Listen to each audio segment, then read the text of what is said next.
ମୁଁ Rabinarayan Mohapatra Jagannath charitable trust ହରିଦ୍ୱାରରେ ପ୍ରତିଷ୍ଠିତ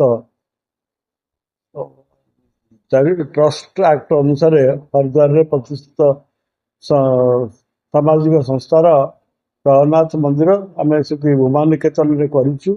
ସେଥିପାଇଁ ପାର୍ଶ୍ୱ ବିଗ୍ରହ ସବୁ ସଂଗ୍ରହ ହେଇଯାଇଛି। ଆଉ ମାତ୍ର 3ଟି ପାର୍ଶ୍ୱ ବିଗ୍ରହ ସଂଗ୍ରହ ପାଇଁ ଆମ ପାଇଁ ବ୍ୟବସ୍ଥା ଅଛି। ଯେଉଁମାନେ ଚାହିଁବେ ସେମାନେ ସେ ପାର୍ଶ୍ୱ ବ୍ୟବସ୍ଥା କରିପାରିବେ। ସେ ହେଲେ ଜୟ ବିଜୟ, ହନୁମାନ ଏବଂ ବିମଳା। এই ପାର୍ଶ୍ୱ ବ୍ୟବସ୍ଥା ସଂଗ୍ରହ କରିବା ପାଇଁ ଅଛି। ସେମାନେ ଯେଉଁମାନେ ଚାହିଁବେ ସେମାନେ ଦେବେ।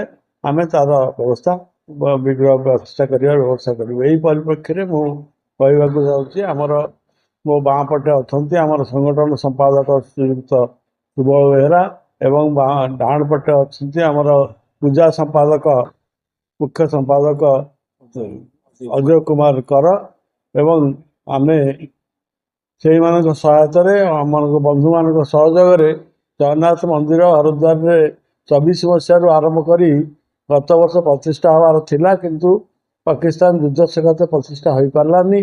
ଏ ବର୍ଷ ଏପ୍ରିଲ ମାସ 5, 6, 7, 8ରେ ପ୍ରତିଷ୍ଠା କରିବାର ବ୍ୟବସ୍ଥା କରାଯାଉଛି। ଆମେ ଏଠୁ ଶତାଧିକ ଭକ୍ତ ଜଗନ୍ନାଥଙ୍କର ସେମାନେ 2 ତାରିଖଠୁ ଯିବେ, ସେଠି 5 ତାରିଖରେ ପହଞ୍ଚିବେ ଏବଂ ଆମର ପୂଜା ଯେଉଁ ପ୍ରତିଷ୍ଠା କରିବା ପାଇଁ ଯେଉଁ ପୂଜକ ପ୍ରତିଷ୍ଠା ବ୍ରାହ୍ମଣ ସେମାନେ ମଧ୍ୟ ପୁରୀରୁ ଯାଉଛନ୍ତି। ସେମାନେ ସେଇ 5 ତାରିଖ ଦିନ ପହଞ୍ଚିବେ, 4 ତାରିଖ ଦିନ ପହଞ୍ଚିବେ। ସେ 5 ତାରିଖ ଦିନଠୁ ଆମେ ମାନେ ପୂଜା ତାଙ୍କର ପ୍ରତିଷ୍ଠା ଉତ୍ସବ କାର୍ଯ୍ୟ ଆରମ୍ଭ କରିବେ। 5 ଦିନ ଅଙ୍କୁରାର୍ପଣ ହୋଇ 6, 7, 8ରେ ପୂଜା କାର୍ଯ୍ୟ ସମାପନ ହେବ। ଏଠି ଏହି ପୂଜା କାର୍ଯ୍ୟରେ ମନ୍ତ୍ରୀ ପୃଥ୍ୱୀରାଜ ହରିଚନ୍ଦନ ଏବଂ କୃଷ୍ଣଚନ୍ଦ୍ର ମହାପାତ୍ର, ସୂର୍ଯ୍ୟବଂଶୀ ସୁରଜ ଏ 3 ଜଣ ଯିବା ପାଇଁ ବର୍ତ୍ତମାନ ସୁଦ୍ଧା ପ୍ରତିଶ୍ରୁତି ଦେଇଛନ୍ତି। ଆମେ ମୁଖ୍ୟମନ୍ତ୍ରୀଙ୍କ ସାଙ୍ଗେ ଯୋଗାଯୋଗରେ ଅଛୁ, ସେ ଯାଇପାରନ୍ତି।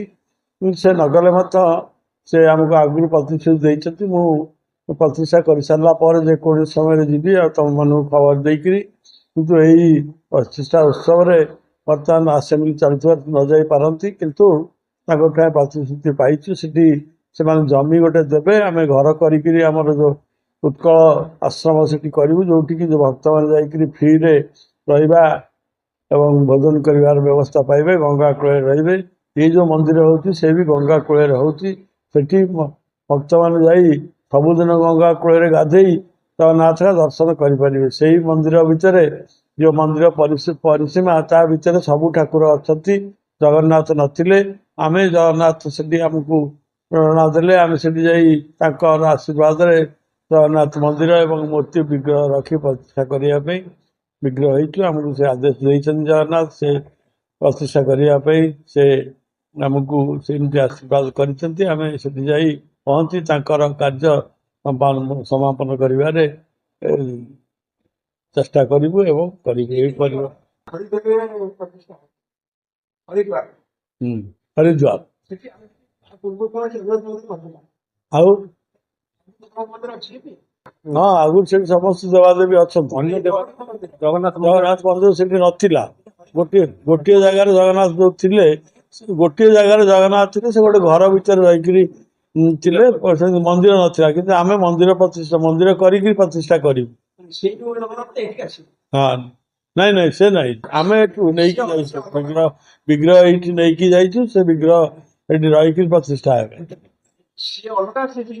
ହଁ, ସେ ଅଲଗା, ତାଙ୍କର ଅଲଗା ଜାଗାରେ ଅଛି।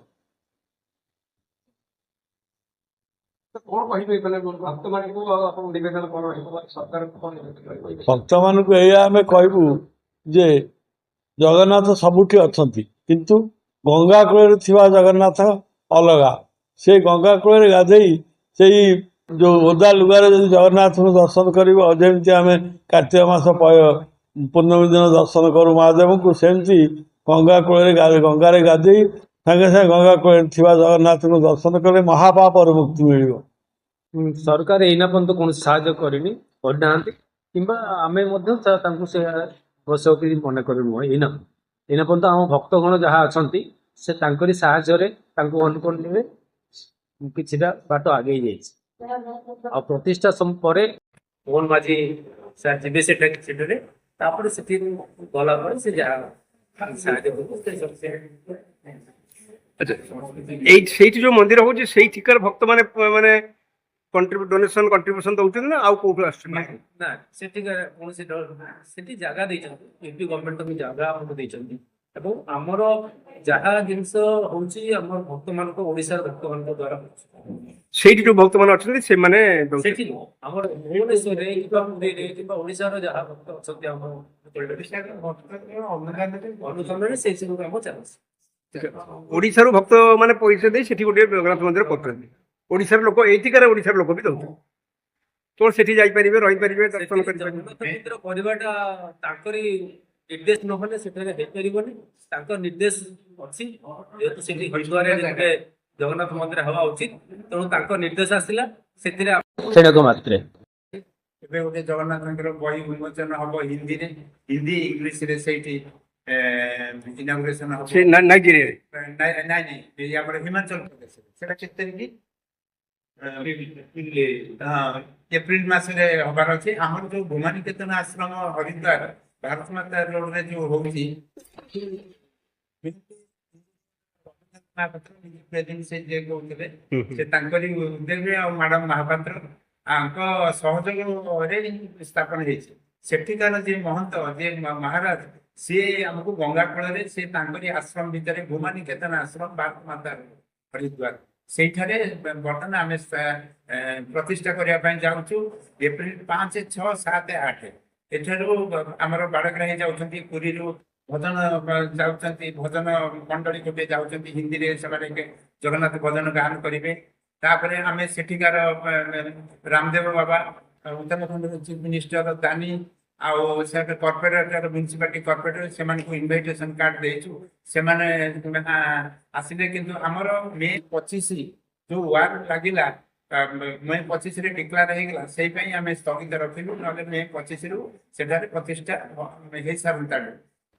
ଆମେ ପୁଣି ଶୁଭ ଦିନ ନିର୍ଘଣ୍ଟ କରି ଏଇ ଏପ୍ରିଲ ମାସ 5, 6, 7, 8ରେ ପ୍ରତିଷ୍ଠା ହଉଛନ୍ତି।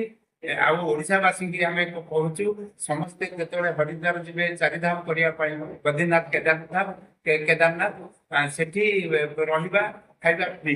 ଜଗନ୍ନାଥ ଯେହେତୁ ଆମର ଅଛନ୍ତି ଓଡ଼ିଆ ଯିଏ ସେମାନେ ପରିଚୟ ଦେଇକି ରହିପାରିବେ ଗୋଟେ 2 ଦିନ।